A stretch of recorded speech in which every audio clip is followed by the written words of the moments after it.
세 번째 그 사례 발표는 그 헬스 영역입니다. 건강 의료 영역인데 헬스 커넥트의 임동석 대표님께서 발표를 해주실 텐데요. 헬스 커넥트는 SK텔레콤의 어떤 ICT 첨단 기술과 서울대학교 병원의 첨단 의료 기술이 합작 투자한 사실 회사로 유명한 회사입니다. 그리고 현재 ICT 헬스 시장을 주도해 나가고 있고요. 오늘은 디지털 원격 의료 지원 플랫폼이라는 주제로 헬스 커넥트 임동석 대표님께서 좋은 발표 해주시겠습니다. 네, 감사합니다. 저 소개받은 헬스 커넥트 임동석 대표입니다. 저희는 이제 오늘 말씀드린 주제는 그동안 저희가 이제 코비드 사태 때 저희가 서울대병원이 저희 주주회사입니다. 그래서 서울대병원과 이 코로나를 어떻게 극복했는지, 또 디지털 헬스케어, 저희가 맡고 있는 디지털 헬스케어 영역이 어떻게 코로나를 대응했는지 이런 사례 중심으로 좀 말씀드리고요. 그리고 저희가 지금 현재 사업 과제를 지금 진행 중이고 있는 감염병에 대한 대응 솔루션을 어떻게 준비하고 있는지 이런 좀 사례 중심으로 좀 말씀드리겠습니다. 잠시 좀 의학에 관련된 이야기들이 좀 나올 텐데요. 여기서 저희가 한번 좀 봐야 될 것들은 최근에 이러한 감염병들이 5년에 한 번씩 창궐을 하고 있습니다.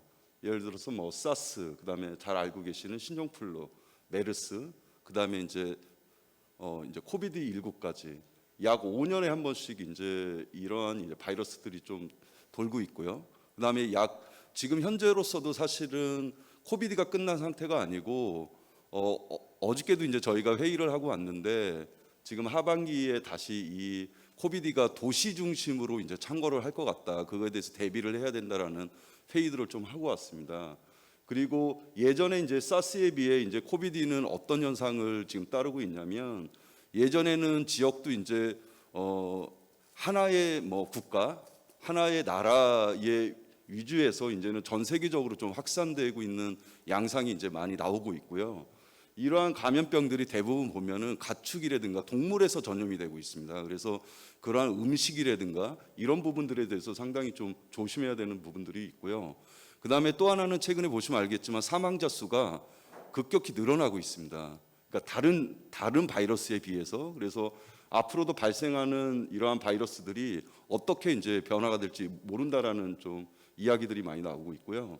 저희가 그러면 코로나19 때, 그러니까 2월 26일 날짜로 한번 좀 돌아가 보겠습니다. 그래서 2월 26일이 됐는데 갑자기 대구 지역에서 이 코로나 환자들이 급격하게 늘기 시작을 했습니다. 그러니까 모 종교에서 급속하게 늘어나기 시작했죠.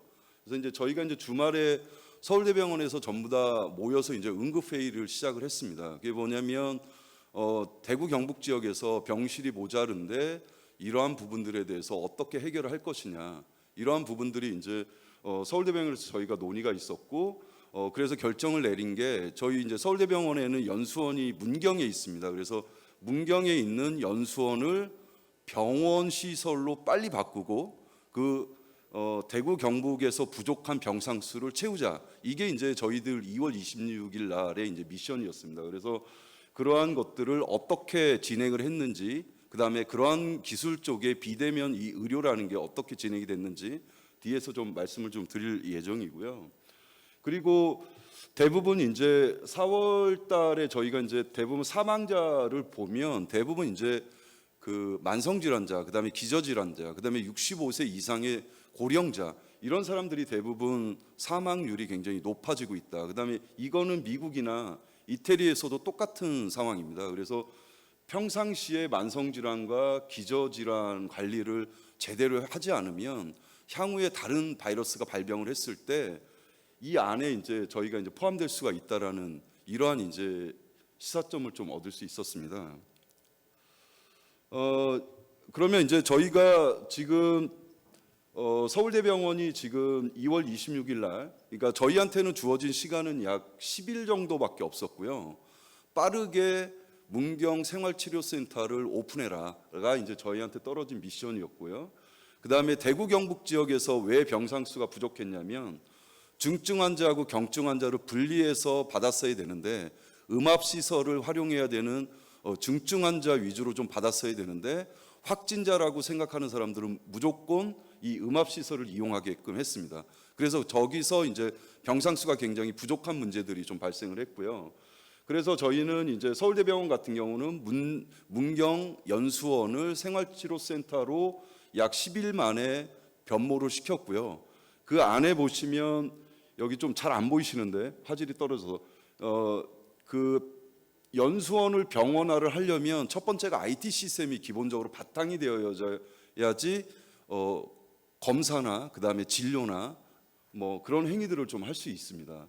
그래서 이제 저희는 일단은 문경 연수원에 입소하는 경증 환자들에 대해서는 EKG라는 심전도를 측정할 수 있는 센서를 몸에 부착을 시켰고요. 그다음에 산소 포화도, 그다음에 혈압, 그다음에 앞서 아까 입구에서 이제 나왔던 그런 이제 체온계 이런 부분들을 경증 환자들한테 몸에 다 부착시키는 작업을 시작을 했습니다. 그리고 이러한 이제 생체 데이터를 저희가 만든 이런 앱을 통해서 하루에 계속적으로 데이터들을 이제 개더링하게 했고요. 그다음에 최근에 자가격리 하시는 분들은 알겠지만 이러한 이제 어떤 문진 데이터를 하루에 이제 2번씩 이상이 없는지를 받고 이러한 것들이 문경 생활치료센터에 있는 의료진과 서울대 본원에 있는 의료진이 이 데이터를 가지고 협진을 하는 구조로 이 문경 생활치료센터를 변모시키기 시작을 했습니다. 그리고 저희는 이제 CT나 여러 가지 MRI나 이런 장비들을 가지고 내려갈 수 없었기 때문에 이러한 이제 엑스레이 데이터 수동으로 이제 포터블로 되어 있는 엑스레이가 있는데 그 엑스레이가 이제 내려갔고요.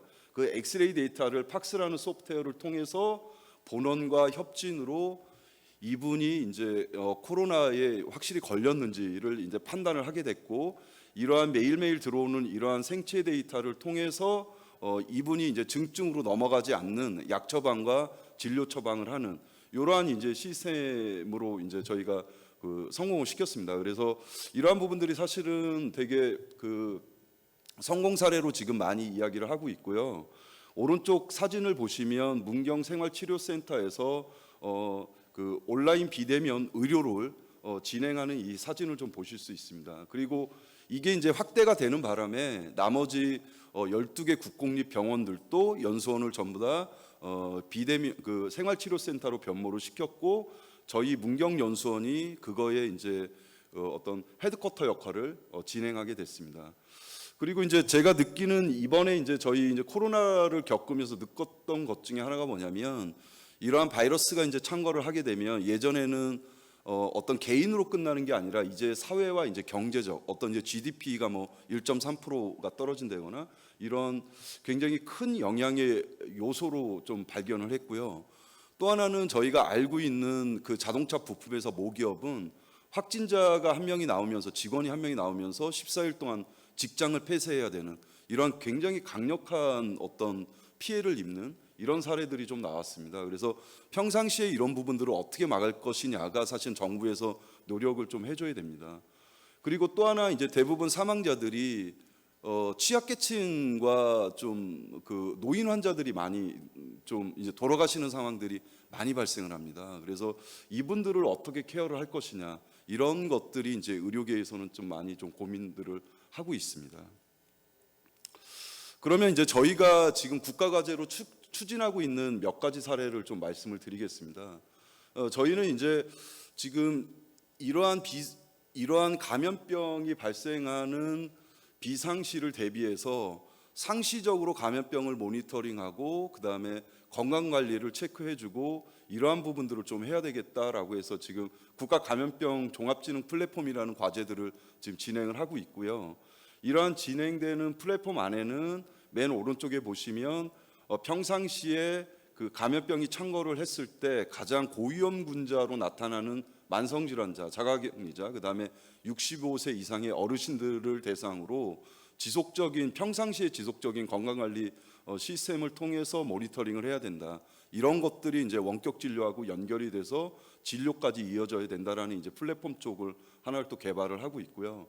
또 하나는 이제 AI를 통해서 이러한 지금까지 수집된 이러한 그 감염병에 대한 정보를 진단 키트나 아니면 제약이나 아니면 진료 현장이나 이런 쪽에 활용할 수 있는 이제 통합 임상 정보 시스템을 지금 개발을 하고 있습니다. 그리고 이러한 것들이 외부 인터넷 데이터, 그다음에 기타 날씨 데이터, 그러니까 날씨 데이터, 또 우리 바이러스는 또 겨울이 되면 또 창궐을 하기 때문에 이런 온도 데이터, 그다음에 다른 나라, 그다음에 가축에 대한 감염병이 어떻게 지금 이루어지고 있는지에 대한 데이터, 이런 데이터들을 이제 통합적으로 지금 빅데이터화 처리하는 이런 이제 종합 지능 플랫폼을 지금 이제 개발을 좀 하고 있습니다. 그래서 이러한 것들이 개발이 되면 안정적으로 감염병에 뭐 100% 막지는 못하겠지만 예측을 하고 그다음에 감염병에 제일 취약한 계층을 우리가 케어를 할 수 있는 그런 모델로 좀 발전할 것이라고 생각을 하고 있습니다.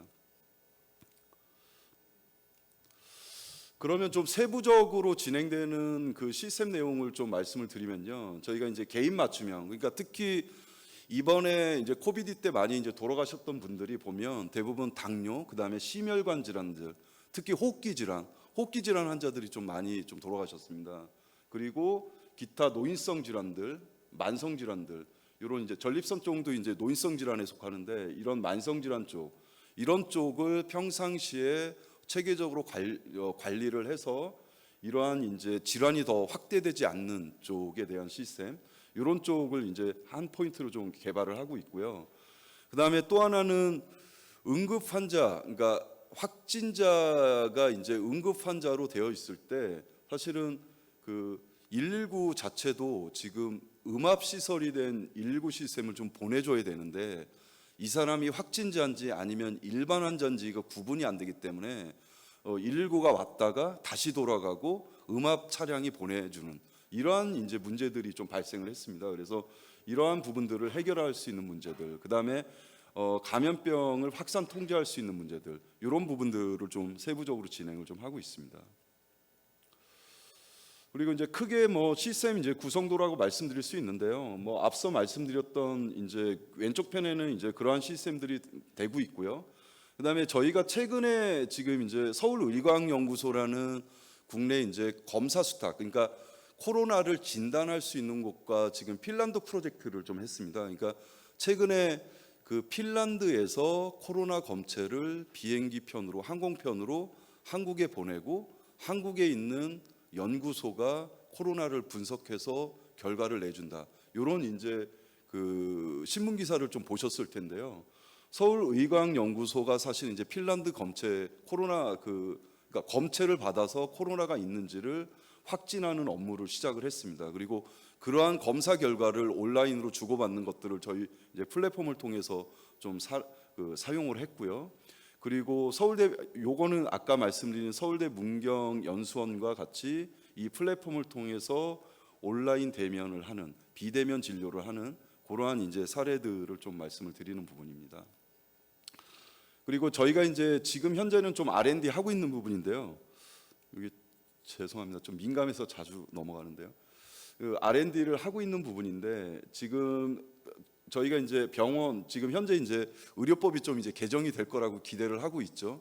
근데 뭐 저희가 기대하는 만큼 이제 개정이 될 거는 같지 않지만 해외 수출용으로 저희가 좀 이제 개발이 하고 있고 좀 적용하고 있는 좀 부분입니다.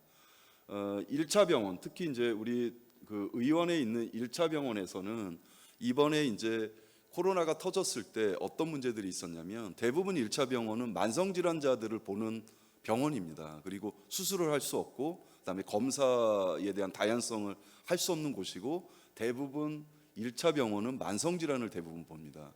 자, 그래서 이제 저희 와이프도 이제 고혈압 만성 질환자인데 이제 병원을 갔더니 2주 전에 일본을 갔다 온 결과 때문에 사실은 병원에서 통제를 당하고 못 가고 약만 타오는 처방전을 받아온 거죠.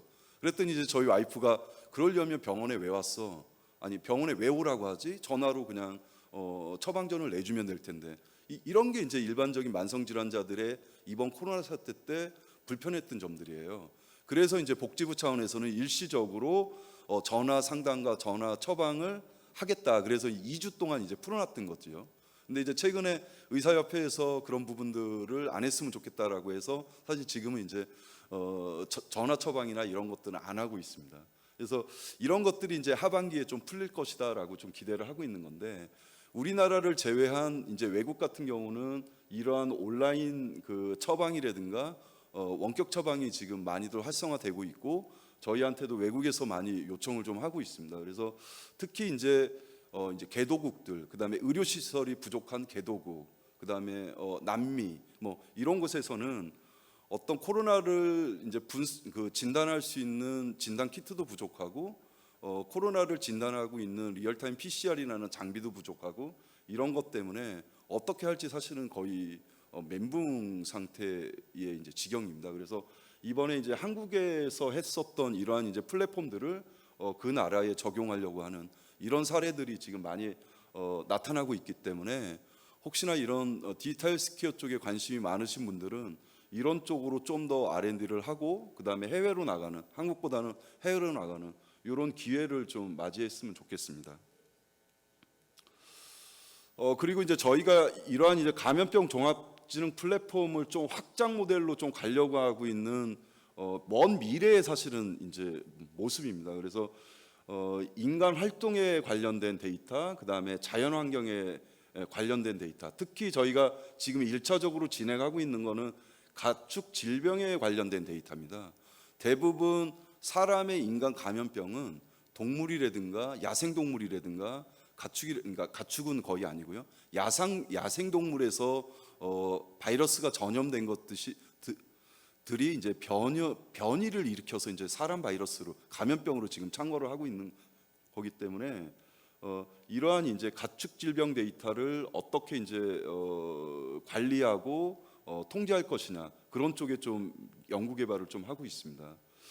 그리고 기타 이제 제일 중요한 게 요 그 날씨 데이터입니다. 날씨 데이터에 대한 이제 기후 데이터에 대한 부분들을 이제 데이터베이스화하는 부분들이고요. 기타 이제 그 나라 이제 여러 이제 외국에 대한 이제 글로벌에 대한 어떤 데이터들. 왜 그러냐, 무역 데이터는 왜 중요하냐면 사람들이 이제 그 나라와 이제 국경 없이 이제 왔다 갔다 하기 때문에 확진자가 한 명이 들어오면 이제 굉장히 중요한 이슈로 작용하죠. 그래서 이제 무역 데이터들, 그다음에 기타 이제 지금 현재 많이 하고 있는 이런 보건과학에 대한 데이터들을 종합적으로 모아서 사실은 감염병을 예측을 하고 통제할 수 있는 이러한 이제 빅데이터 플랫폼으로 향후는 가야 된다라고 좀 보고 있습니다.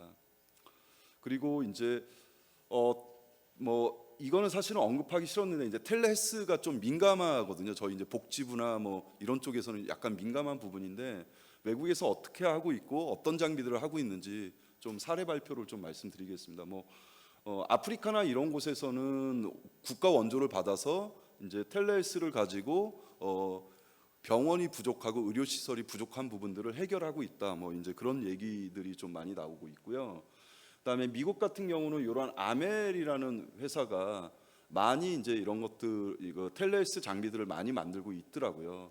여기 보시면 헬스케어 존, 그러니까 지역마다 병원이 부족하기 때문에 헬스케어 존을 만들어서 이 존에서는 혈압이나 여러 생체 데이터들을 측정하고, 앞서 말씀드린 그러한 이제 화상을 통해서 이제 온라인으로 이제 비대면 진료를 하는 이러한 이제 존들을 이제 곳곳에 좀 만들어서 많이 활용을 하고 있습니다. 그리고 병원에 오시지 못하는, 거동이 불편한 이 환자들은 이러한 이제 장비를 통해서 집에서 이제 온라인으로 진료를 하는 그런 상황들이 많이 좀 발생을 하고 있습니다.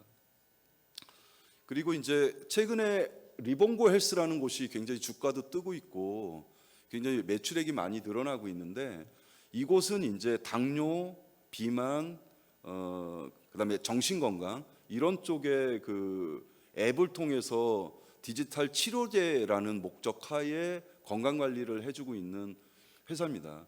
그래서 이제 최근에 이제 미국이나 유럽이나 이런 곳에서는 이러한 이제 모바일 앱을 통해서 건강 관리를 해주는 이런 쪽으로 좀 확대되고 있는 거죠. 그러니까 단순히 원격 의료를 통해서 처방을 내려주는 거로 끝나는 게 아니라 이웃단에 처방이 된 쪽을 진행하는 부분, 관리하는 부분. 그런 부분들이 좀 많이 확대가 되고 있습니다. 그리고 이제 저희가 최근에 이제 모 병원하고 원격 진료로 어떤 사업을 좀 하고 있냐면 우리나라가 지금 척추 수술이나 이런 수술들을 굉장히 잘하는데 외국에 있는 사람들이 미국에 있는 사람이 한국에 와서 수술을 굉장히 많이 합니다. 그런데 수술이 끝나고 약 처방을 받고 돌아가면 그들이 또 와서 경과가 어떻게 됐는지, 몸이 이상이 없는지 이런 부분들을 미국에 있는 사람들이 한국에 있는 주치의한테 체크할 방법이 없습니다. 그래서 이러한 모바일이라든가 앞서 말씀드린 텔레스를 통해서 한국에서 수술하고 돌아간 환자한테 건강 체크를 해주는 이런 부분들이 좀 지금 많이 좀 진행을 하고 있고요. 그리고 처방에 대한 약을 주는 거는 저희가 이제 불법이기 때문에 이러이러한 약을 먹고 좀 운동을 어떻게 했으면 좋겠다 이런 부분들을 이제 외국에 있는 사람들하고 하는 이런 사례들이 좀 많이 나오고 있습니다. 그리고 기타 이제 하이누누라는 이제 이제 프랑스 업체인데 이제 이상하게 또 중국에 가서 많이 사업을 합니다. 그래서 민간 보험과 연계를 해서 시골에 계신 독거노인 그다음에 부모님들을 원격에서 이제 건강관리 서비스를 하고 케어해주는 이러한 이제 서비스 모델들이 요즘에 많이 나오고 있어서 사실은 우리나라 같은 경우도 이제 원격 진료에 대한 이제 그 의료법이 많이 좀 바뀔 것으로 좀 기대를 하고 있습니다. 뭐 이러한 이제 장비들을 통해서 이제 관리를 하고 있다라는 이야기를 하고 있고요. 여기에는 이제 음성 AI 스피커를 이용해서 어떤 이제 정신건강 쪽까지 의료 분야가 좀 확대가 되고 있습니다. 이거는 뭐 이제 저희 집의 사례입니다. 저희 집의 사례인데 저희 애가 이제 일본에서 대학을 다니는데 한국에 와서 이제 14일 동안 이제 자가격리를 하고 있는 동안에 자기 엄마가 이제 생일이었어요. 그래서 뭐 밖에 나올 수가 없었기 때문에 저희 집 안에서도 이렇게 뭐 비대면 통신을 통해서 생일 잔치를 하는 생일 축하를 하는 이런 사례들이 이제 저희 집에도 좀 있었습니다. 그리고 이제 저희 헬스 커넥트가 향후에 이러한 감염병이라든가 이런 이제 비대면 의료라든가 이런 쪽으로 좀 추진하고 있는 요 시스템 내용에 대해서 좀 간단히 말씀드릴게요. 저희가 지금 농림부하고 지금 저희가 이제 과제를 하나 하고 있습니다. 그게 뭐냐면 매년 이제 가을이 되면 그 가축 전염병은 그 AI와 그다음에 아프리카 뭐 지금 열병 이런 걸 통해서 굉장히 이제 문제가 되고 있습니다. 그리고 매년 한 3천억씩 이 동물 감염병도 국고가 지금 낭비가 되는 이런 사태가 많이 발생하고 있습니다. 그리고 이 동물 감염병 쪽에서는 가장 크게 문제가 되고 있는 확산되는 가장 큰 매개체가 누구냐면 사실은 축산 차량입니다. 축산 차량이 전염된 농가를 지나가면서 계속 왕래를 하면서 그러한 그 차량들이 다른 농가를 전염시키는 이러한 사례들이 가장 많이 발생을 하고 있습니다. 그래서 저희는 SK텔레콤의 T맵을 가지고 이런 축산 차량을 통제하는 이런 시스템들을 사전에 선제적으로 실시간으로 통제하는 시스템들을 지금 개발을 하고 있고요. 그다음에 축산 농가에서는 그러한 데이터 감염된 농가를 지나간 이 차량이 왔을 때 어떤 이제 출입 통제 시스템이 자동으로 열리지 않은 이런 이제 통제 시스템들을 지금 개발을 해서 내년도부터 이제 보급을 할 예정이고요. 그다음에 이제 포천시에서 제일 지금 먼저 선제적으로 좀 실증 사업을 저희가 진행을 좀 하고 있습니다. 그래서 이러한 이제 축산에 관련된 가축에 관련된 감염병 쪽을 저희가 연구를 하고 있고요. 지금 현재 저희가 이제 모 부처하고 지금 하고 있는 게 그 한 도시 내에 이제 감염병에 대한 어떤 통제 시스템, 그 다음에 취약계층에 대한 예방 차원에 대한 관리 시스템 이런 것들이 이제 빅데이터 시스템하고 연결되는 부분, 그 다음에 병원과 또 원격 진료로 연계되는 부분 이런 부분들에 대한 좀 시스템 과제를 하고 있습니다. 그래서 내년부터는 전체적으로 이러한 시스템들을 좀 안정화시켜서 저희가 지금 약 한 10개국 정도 하고 좀 이야기를 하고 있는데 그러한 쪽에 저희가 이제 보급하는 수출하는 이런 이제 계획들을 좀 가지고 있습니다. 여기까지가 제가 준비한 뭐 내용은 전부 다고요. 아무튼 이 원격 의료가 이제 조만간 우리나라도 굉장히 좀 커질 것 같은데 이런 쪽으로 많이 좀 관심을 좀 가져주시면 새로운 사업 기회가 나올 거라고 생각을 하고 있습니다. 이상입니다. 네, 헬스커넥트 임동석 대표님, 좋은 발표 감사드립니다. 디지털 원격 의료 지원 플랫폼에 대해서 코로나19에 대응해온 실제 사례를 중심으로 좀 생생하게 잘 전해주셨고요. 그리고 원격 진료에 관련된 해외 사례들도 잘 소개해 주신 것 같습니다.